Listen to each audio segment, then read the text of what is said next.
Meus amigos, no nosso bate-papo de hoje a gente vai trocar uma ideia sobre a nossa Bolsa de Valores que ganhou um título negativo de pior bolsa do mundo. E isso aqui é algo muito importante da gente acompanhar, afinal de contas, quando sai uma informação como essa, na realidade é somente um indicador, né? É um número de que mostra que tem alguma coisa muito errada com a nossa economia. É como se você tivesse uma febre, você vai lá, coloca o termômetro e você está vendo que você tem 40 graus de febre. Isso mostra que você tem um problema muito sério no seu corpo. Por mais que você tome ali um antitérmico para baixar essa febre, daqui a pouco ela vai voltar e ela vai trazer prejuízo aí a longo prazo para o seu corpo se você não se tratar com o médico, não fizer exames e descobrir qual é o problema para resolver esse problema. O índice Bovespa caiu 6,30% em apenas 6 meses. Metade de 2024 já foi embora e a gente tem esse número, um número extremamente importante, mas o pior ainda não passou. Infelizmente, a tendência é que esses números acabam piorando no longo prazo e isso acaba desbloqueando vários outros problemas na nossa economia, como, por exemplo, a questão dos empregos. Afinal de contas, é o setor privado que mais contrata as pessoas no nosso país. Isso afeta também o poder de compra das pessoas, a estrutura do nosso país, as empresas estando enfraquecidas, a estrutura do nosso país também acaba se corroendo no longo prazo. E no nosso bate-papo de hoje, a gente vai entender o que está por trás desses números, o que está influenciando para a nossa Bolsa de Valores ser simplesmente a pior Bolsa de Valores do mundo. Fica comigo até o final do nosso bate-papo, não saia no meio, cara, para você ter acesso a todas essas informações e entender como que tudo isso pode impactar diretamente na sua mesa. Mas antes da gente entrar a fundo aqui no nosso bate-papo, eu vou fazer como eu faço sempre, vou pedir para você o seu like logo aqui no início, você que já conhece o nosso trabalho, sabe que a gente vai entregar um conteúdo show de bola? O seu like logo aqui no início, ele é muito bem-vindo. Agora, se você caiu de paraquedas aqui no canal, então calma, aguarde e acompanha o conteúdo até o final. Se em algum momento você perceber que esse conteúdo agregou algum tipo de valor para você, aí sim faz sentido você deixar o seu like e se inscrever aqui no nosso canal também. Dá uma analisada junto comigo aqui no gráfico do Ibovespa, que eu peguei aqui do ano de 2024. A gente começou o ano de 2024 com o Ibovespa batendo ali na casa dos 132 mil pontos, lá em 2 de janeiro de 2024. E o Ibovespa, ele foi nessa gangorra aqui, mas com uma tendência de queda e fechou janeiro com 127 mil pontos, bem abaixo dos 132 mil pontos. Mas foi nessa gangorra, foi subindo e descendo, mas você está vendo que está numa tendência de queda, né? E o fundo do poço mesmo foi aqui, ó, em abril. Chegando aqui em 17 de abril com 124 mil pontos. Mas o curioso é que em maio, o índice ele começou a se recuperar, batendo aqui até nos 129 mil pontos. Mas ao longo do mês de maio, olha só, a gente está vendo que o bico foi lá para baixo e a gente está chegando novamente lá no fundo do poço, batendo nos 124 mil pontos. E pode ser que até no momento que a gente esteja publicando esse vídeo, esse número esteja um pouco pior. E nessa matéria que saiu na Gazeta do Povo no dia 24 agora de maio, mostra o seguinte, ó, Bolsa Brasileira tem o pior desempenho do mundo em 2024. Essa daqui é a lista das principais bolsas do mundo em 2024, mostra aí quem é que está subindo. E a gente está aqui na última posição, né, com uma queda, amargando uma queda de 6,36%, a gente está atrás de Tailândia, a gente está atrás do México. Mas, Josué, o que está acontecendo com o mercado financeiro que está gerando todo esse pessimismo com as nossas empresas aqui, hein? Eu vou listar para você 4 fatores que têm contribuído para todo esse pessimismo com o nosso mercado financeiro. O primeiro deles, a meta fiscal do nosso governo. O governo já mostrou que não tem compromisso com a meta fiscal. Afinal de contas, se a gente for olhar o ano de 2023, o governo gastou 250 bilhões de reais a mais, fez esse rombo de 250 bilhões de reais e sem nenhum tipo de justificativa. Afinal de contas, segundo o arcabouço fiscal, precisaria bater algumas metas para que fosse desbloqueando mais recurso para o governo gastar, mas não tem nada que justifique um rombo de 250 bilhões de reais. Isso mostra que o governo ele não tem nenhum tipo de compromisso fiscal e mal começou 2024, eles já informaram que vão ter que mudar, mexer nessa meta fiscal. Pouquíssimo tempo depois de ter implementado ali o arcabouço fiscal, de ter estourado as contas públicas de 2023, eles já estão planejando colocar por água abaixo todo o arcabouço fiscal, que foi meio que o que ganhou a cabeça dos investidores da Faria Lima, os investidores do nosso país, que acreditaram que o governo teria algum tipo de compromisso fiscal, eles já mostraram que não tem. E, inclusive, os grandes investidores estão completamente descontentes com o modelo que o nosso país tem seguido com relação às contas públicas, como você pode ver nessas matérias que eu vou te apresentar agora. Essa matéria que saiu aqui no Infomoney, no dia 22 de maio, agora de 2024, mostra o seguinte, ó, o governo piora a estimativa de déficit fiscal para 14,5 bilhões de reais em 2024. A meta do governo, que eles declararam e têm falado muito sobre isso, era que em 2024 o déficit seria de zero, ou seja, não teria buraco, rombo nas contas públicas, mas agora eles já apontaram que, cara, não tem para onde correr, eles vão ter que fazer esse buraco aqui de 14,5 bilhões de reais e que muitas pessoas estimam que vai ultrapassar muito mais do que esses 14,5 bilhões de reais em 2024. Por conta do recorde na arrecadação de impostos que a gente teve nesse primeiro quadrimestre de 2024, isso está desbloqueando o arcabouço fiscal para que o governo ele possa gastar ainda mais, que é exatamente o que o governo quer fazer. Ele quer continuar gastando, ele não quer cortar custos. Ele não quer enxugar a máquina pública. Isso está longe de passar pela cabeça deles. O jogo deles é arrecadar mais e gastar ainda mais. Mas o problema maior é para onde é que está indo esse dinheiro, hein? E nessa outra matéria que saiu aqui na Neofeed, agora no início de maio de 2024, mostra o seguinte, ó. Stuhlberger, que é o CEO da Verde Assets, que é uma grande empresa, um grande fundo de investimento multimercado, ou seja, uma grande figura do mercado financeiro, e quando uma grande figura do mercado financeiro se posiciona, muita gente acaba ouvindo o que essa pessoa está falando e seguindo também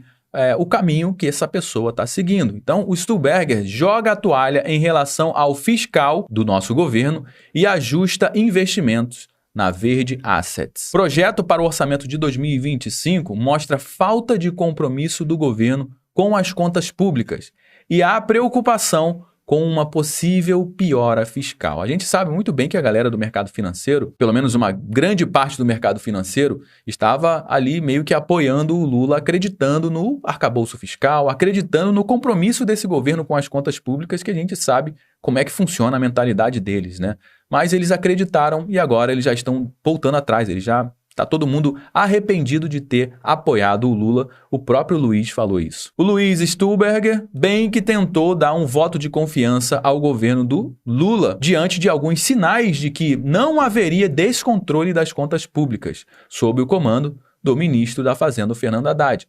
Mas foi só ter o primeiro ano, né, que a gente já viu que o buraquinho foi só de 250 bilhões de reais e agora essa galera já está arrependido, né? A aprovação do arcabouço fiscal dava uma indicação desse caminho, ou seja, que caminho? De não ter descontrole nas contas públicas. No entanto, a divulgação do projeto de lei de diretrizes orçamentárias, o PLDO, de 2025, com o abandono da expectativa de ter superávit fiscal, ou seja, eles não estão nem aí para ter superávit, e o aumento das despesas fizeram com que o CEO da Verde Assets Management revisse sua posição como também a estratégia de investimentos. Ou seja, essa galera aqui está muito arrependido com o Lula e, obviamente, com esse fiscal bagunçado do nosso país, o que está acontecendo? Eles estão indicando para os seus investidores tirar o dinheiro do Brasil. E é isso que eles estão fazendo, é isso que vários outros fundos estão fazendo e é isso que vários investidores estão fazendo nesse exato momento, tirando o seu dinheiro da Bolsa de Valores. Então, lá em meados de abril foi publicado o PLDO, o Projeto de Lei de Diretrizes Orçamentárias, e o que aconteceu? Olha aqui o buraco, ó. A galera começou a tirar o dinheiro do Brasil. Teve essa queda absurda aqui, ó, batendo lá no fundo do poço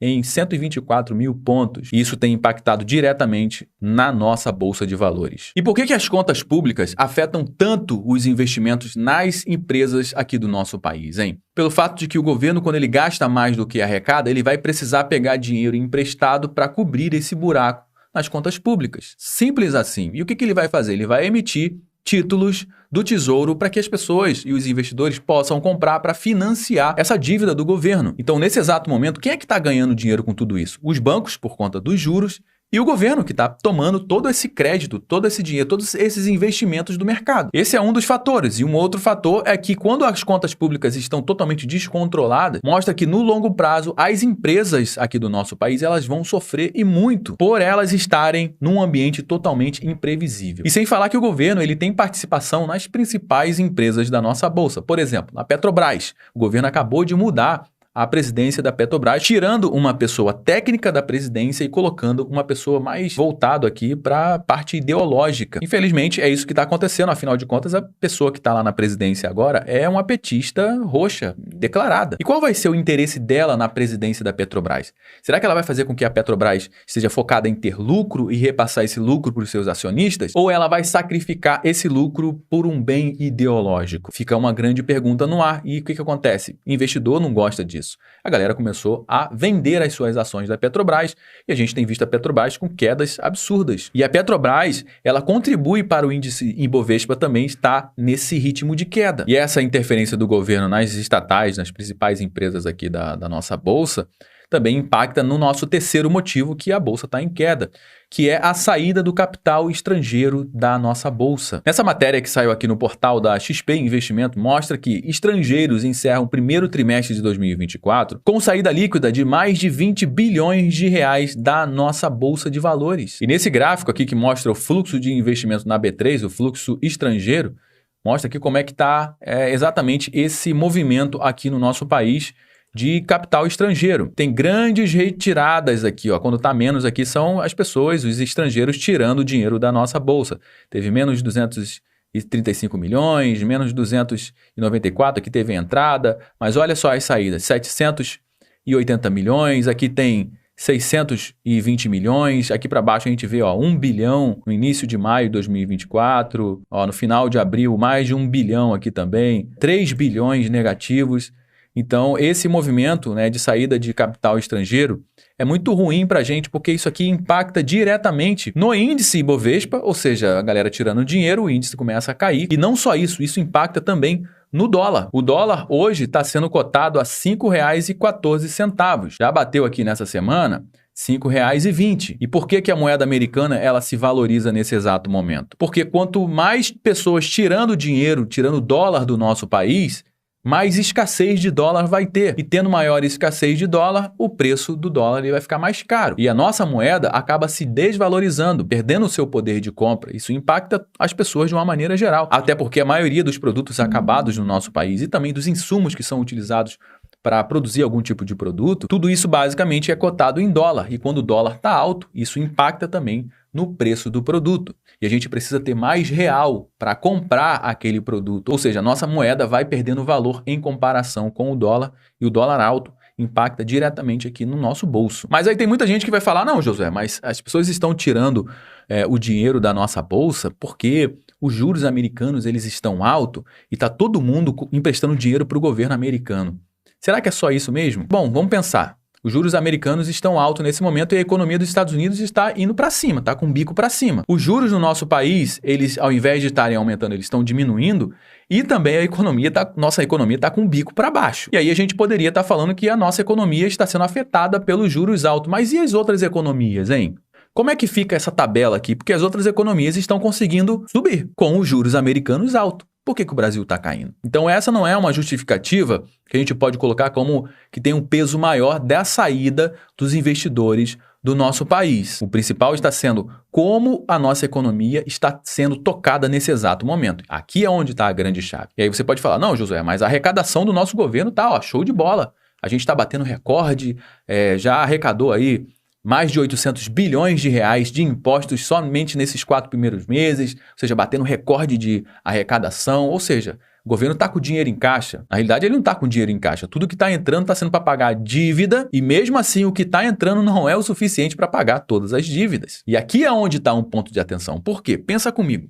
Se o governo ele arrecada mais, né? O governo Lula está arrecadando muito, só que isso está manchando na imagem do governo, porque está criando aqui um país que se puxa muito dos impostos, puxa muito do bolso das pessoas. Ninguém gosta de pagar essa carga tributária que a gente está pagando hoje, que é um absurdo. E isso mancha a imagem do Lula. Saíram aí as pesquisas mostrando que o Lula está com a reprovação maior do que a aprovação. E aí o que o Lula vai ter que fazer? Vai ter que gastar mais para ficar bem na foto com a galera. Gastando mais, o que ele vai ter que fazer? Ele vai ter que arrochar ainda mais nos impostos, vai ter que arrecadar ainda mais para bancar essa gastação. E isso acaba entrando num ciclo totalmente prejudicial para a nossa economia. E isso vai voltar lá em cima, no primeiro motivo que a gente trouxe, que é a meta fiscal totalmente descontrolada, totalmente descompromissada com ter algum tipo de superávit. Por quê? Porque ele sabe que vai ter que gastar muito para tentar ter algum tipo de aprovação, porque ele está olhando, cara, para a próxima eleição. Economia, meu amigo, a gente vê depois. O importante é o quê? A gente se reeleger. Esse é o jogo desses caras. Bom, já trouxe algumas informações aqui no nosso bate-papo, todo mundo já sabe que a nossa conversa ela não finaliza quando o vídeo acaba. Na realidade, eu só dei o start para a gente dar prosseguimento ao nosso bate-papo aqui embaixo, ó, no campo dos comentários. Deixa a sua mensagem aqui, eu quero saber o que você acha disso tudo. Quero saber se você está aportando mais dinheiro na Bolsa de Valores, se está vendo isso como uma oportunidade, porque está barata, ou se você está pulando fora. Aproveite também para você compartilhar esse conteúdo com pelo menos uma pessoa ou com pelo menos um grupo que você participa, para que mais pessoas tenham acesso a essas informações também. Se você gostou da nossa conversa, deixe o seu like, se inscreva aqui no nosso canal também. Eu me chamo Josué Aragão, um grande abraço e fique agora com o nosso próximo conteúdo sugerido para você.